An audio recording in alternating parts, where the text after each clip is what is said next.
Hi, this is Stan Bush. Hi, this is Stephanie Calvert. This is John Payne. This is Jack Hughes. Hey everyone, this is Britt Lightning from Vixen. Hi, I'm Carrie Stevens. Hello, I'm Kofi Baker.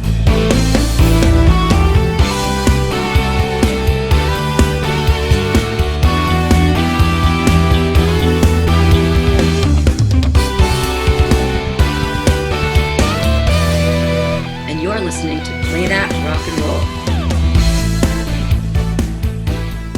For those listening who don't know, can you recount that information you found about perhaps some of the politics behind why Zevon's not in the Rock Hall? Without boring you or your listeners, do you want me to start with the George story that led to it? Yeah, why not? Okay. I was finishing up the book, and this is much later. George Brule was one of the first people who agreed to an interview, and we got along really well. And we got along well enough where I even interviewed him for a photography magazine after our interviews for Warren, and we stayed in contact. George is a lot of fun.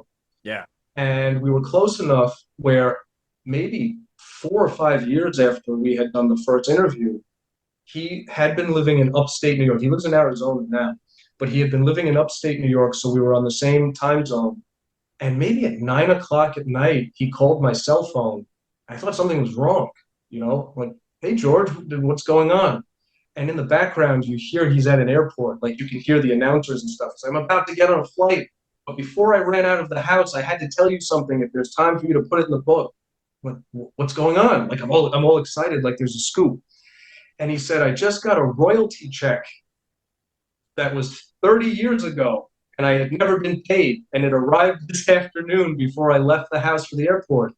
And we're both laughing. I'm like, please, you have to explain, because it sounds like you're telling me a joke right now.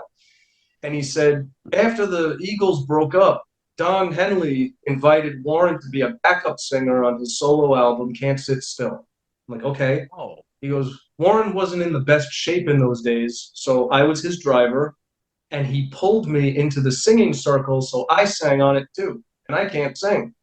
I'm like, really? He goes, it's taken 30 years for me to get a royalty check for singing on that album. He goes, I just thought you'd really like to know that. Click. And then he hangs. That's how he signs off. I'm like, I want to know more about that album. Yeah. And lo and behold, if you go back to Billboard magazine and Variety and all those, Henley had to pay out of pocket for a lot of the promotion on that album because of the cutbacks on the older artists, thanks to Bob Krasnow and the heads of Electric Asylum at the time. They referred to those guys as dinosaurs. And then because the Eagles had disbanded, each one of them was signed elsewhere. I think Geffen was where Joe Walsh went. And but the court case that happened, the Eagles broke up. Yep. And even when they were still a band, I don't know if they necessarily got along. But they stayed a business unit. The Beatles broke up, but they remained intact as Apple. They still were business partners even after the Beatles. The Eagles were still all, a business unit, and they were all still represented by Irving Azoff. Right. As was Warren. So when, like any good representation would do, Azoff started the court case to help these guys recoup money that they had laid out for their tours and for self-promotion and all that stuff. Warren was already living in Philadelphia at his worst and didn't follow any of the court cases in the trade magazines. So he didn't even know his name was being brought up in court. But the punchline, the sad punchline, is that Azoff won. And they got their money back, but at the same time, it took years to recoup the money, which is why George didn't get paid for 30 years. They got paid slow.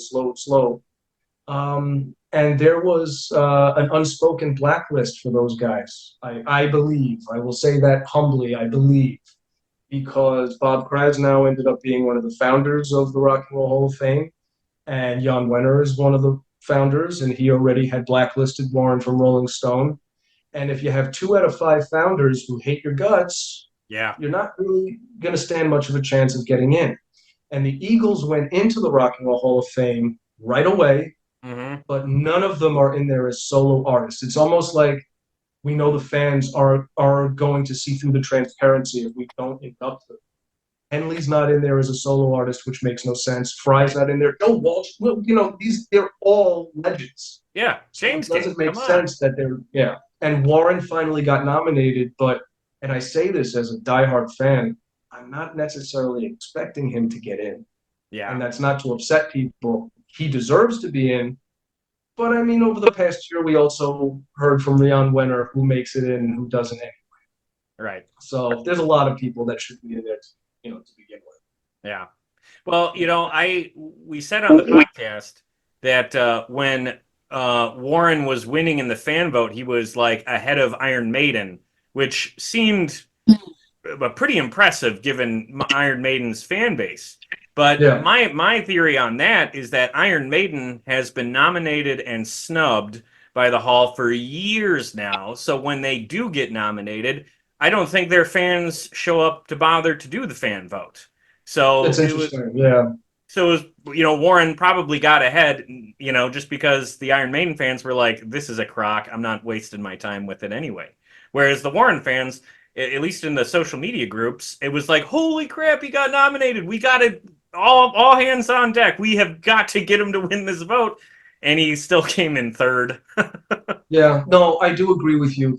But, this is, again, everything I'm saying is opinion. I have to preface that. Sure. But I think with Warren, because he's affiliated with bands but wasn't a member of a band, yeah, there's a loneliness to how he's not in. And he has a small but really loyal fan base that view him as the ultimate outsider. If the guys from Iron Maiden or any band are like, screw it, we don't care, that's awesome. Yeah. But if nobody's going to speak for Warren now that he's gone, yeah, his fans take that personally, and I'm one of them, and I get it. Yeah. And, like I said, there's so many people that deserve to be in there. But even if you take out of the equation the fact that he had a beautiful solo career, whether it made money or it didn't, it's an incredible discography. Just think about how he was on the flip side of Happy Together. You said that, you talked about it in the series. His career goes back that far. He was roommates and best friends with David Marks from the Beach Boys. He was part of that scene throughout everybody knew him. He hung out with Brian Wilson while Brian Wilson was recording Smile. He's not on the album, but he wanted to meet him. Like David Marks said, you want to go over? He's recording right now. He was a key player through so many eras of rock and roll, and so many musicians revere him. It just doesn't make sense to me that this is someone who doesn't have that honor. Yeah. And there's a chance that he could get it at some point, but we don't know if he would care anymore or not. At this point, I think it would be nice for his family. I don't speak for them, obviously, but I think it would be nice for them to be able to say Dad's in there. Yeah. And I think his fans really want it more than anyone else. Yeah. So, we'll see. Iron Maiden will get in, by the way. The idea that they had the first big FM hit has to count for something.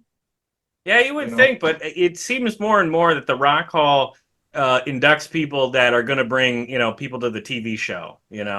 It feels more and more like a TV event, and they're looking at star power as opposed to artistic relevance, I guess. But no, I would agree with that. The Rock Hall conversation. That's too much for us here. But let's talk about real quick before we leave the topic entirely. For those who don't know, Jan Wenner from Rolling Stone, as you mentioned, another person who hated Warren's guts. Can you talk a little bit about why there was bad blood between those guys? And also, were you surprised that Warren even got nominated? Well, I'll start with that one. I was surprised. I was, for a number of reasons. The first one is that he had long been unofficially blacklisted, and I never thought I'd see his name on there to begin with. Right. I think fans like you, myself, and all the fans out there who actually bought this, the real, the diehard Warren Zevon fans are the ones who have always been pushing and pushing and pushing. And his family, of course. Jordan and Ariel have always really, really wanted that. So the shout out has to go out because they've always advocated to get that in there. Yeah. But this is, like I said, I was shocked for two reasons. And it's weird to bring this up, but I'll say it. it's also that as amazing as his music is, we're also living at a time period where whether the artistry is there or not, subject matter is not necessarily being evaluated by the younger generations based on quality, but on content. And Warren was actually a really good guy, especially once he was clean and sober. I preface that because I've interviewed, I don't know how many of his ex-girlfriends who also, I'm not going to name names, but would cry and get emotional just thinking about him. Oh, wow. Okay. To this day. So even the bad breakups led to strong friendships. With Crystal, they were able to rekindle their friendship at least.